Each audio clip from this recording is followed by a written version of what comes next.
نحمدہ ونصلی علی رسولہ الکریم اما بعد. معزز ناظرین کرام، السلام علیکم ورحمۃ اللہ وبرکاتہ.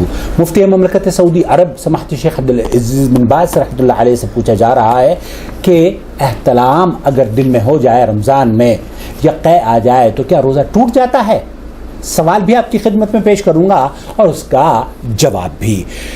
پوچھا یہ جا رہا ہے کہ میں روزے کی حالت میں تھا کہ مسجد میں سو گیا، بیدار ہوا تو معلوم ہوا کہ مجھے احتلام ہو گیا، کیا اس سے روزہ ٹوٹ جائے گا؟ روزے پر کوئی اثر ہوگا؟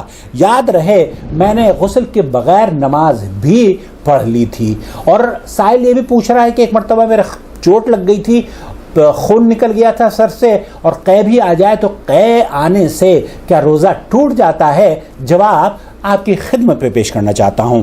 احتلام سے روزہ فاسد نہیں ہوتا کیونکہ یہ بندے کے اختیار میں ہے ہی نہیں ہے، لیکن خروج منی کی صورت میں غسل جنابت کرنا ہوگا، کیونکہ رسول اکرم صلی اللہ علیہ وسلم سے جب یہ مسئلہ پوچھا گیا تو آپ نے فرمایا تھا کہ اگر محتلم پانی یعنی منی کو دیکھے تو اسے غسل کرنا چاہیے. غسل کے بغیر آپ نے جو نماز پڑھ لی تو یہ ایک بہت بڑی غلطی اور منکر عظیم ہے، لہذا اس نماز کو دوبارہ پڑھیے اور اللہ سبحانہ و تعالیٰ کی بارگاہ اقدس میں توبہ بھی ضرور کیجیے. سر پر پتھر لگنے سے جو خون نکل آیا تو اس سے روزہ باطل نہیں ہوتا. خون نکلنے سے جسم سے روزہ باطل نہیں ہوتا. جو قے اختیار اور بغیر ارادے کے آ جائے تو اس سے روزہ باطل نہیں ہوتا، کیونکہ نبی کریم صلی اللہ علیہ وسلم کا فرمان ہے کہ جسے غیر اختیاری طور پر قے آ جائے اس پر قضا لازم نہیں، اور جو خود قے کرے اس پر قضا لازم ہے. اسے احمد اور اصحاب سنن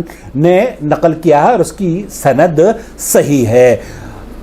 والسلام علیکم ورحمۃ اللہ وبرکاتہ. براہ کرم اس طرح کی ویڈیوز دیکھنے کے بعد دوسروں کے ساتھ شیئر کیجیے. شکریہ. شهر رمضان الذي أنزل فيه القرآن هدى للناس وبينات من الهدى والفرقان